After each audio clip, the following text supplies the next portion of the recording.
Hello everyone, तपाईँहरू सन्चै हुनुहुन्छ? म पनि फाइनली सन्चै छु। आज चाहिँ हामी धेरै लामो समयपछि चाहिँ घाम लाग्यो हुनाले अनि ब्रदर साथीहरू अनि म चाहिँ यसो घुम्न आएको यता डाँडातिर।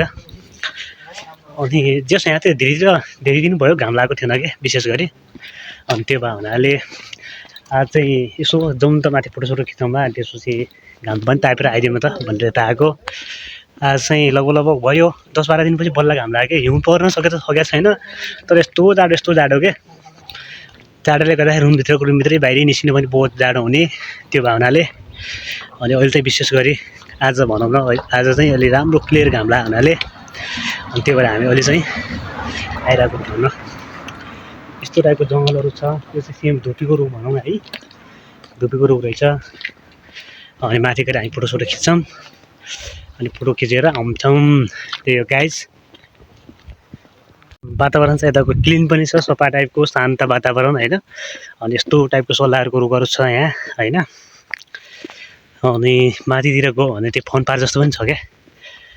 अनि त्यहाँ मान्छेहरू बस्ने त्यो के भन्छ जिमहरू गर्ने टाइपको छ। अनि त्यहाँ गएर हामी एक्सर्साइज पनि गर्छौँ होला सायद। त्यो पहिला तल पनि थियो योभन्दा अर्को ठाउँतिर, त्यहाँ गएर पनि जिम गरिन्थ्यो। त्यहाँ अहिले नगएको धेरै भयो। अनि यहाँ चाहिँ आज एकछिनको लागि भयो भने गर्नुपर्छ। अब हामी भित्र जान्छौँ, भित्र गएर जिम गर्नुपर्छ होइन।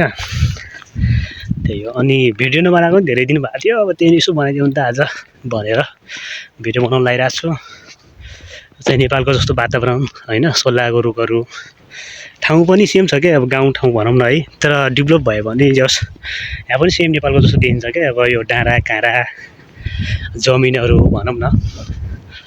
अनि यस्तो यो बस्ने के भन्छ यहाँ कुर्सीहरूको व्यवस्था छ भनौँ न। हेर्दाखेरि चाहिँ राष्ट्रिय निकुञ्ज जस्तो देखिन्छ। सायद माथितिर क्याम्प पनि छ जस्तो छ सायद। हामी उतातिर त गएको छैन। यतातिर चाहिँ यस्तै छ वातावरण ल है।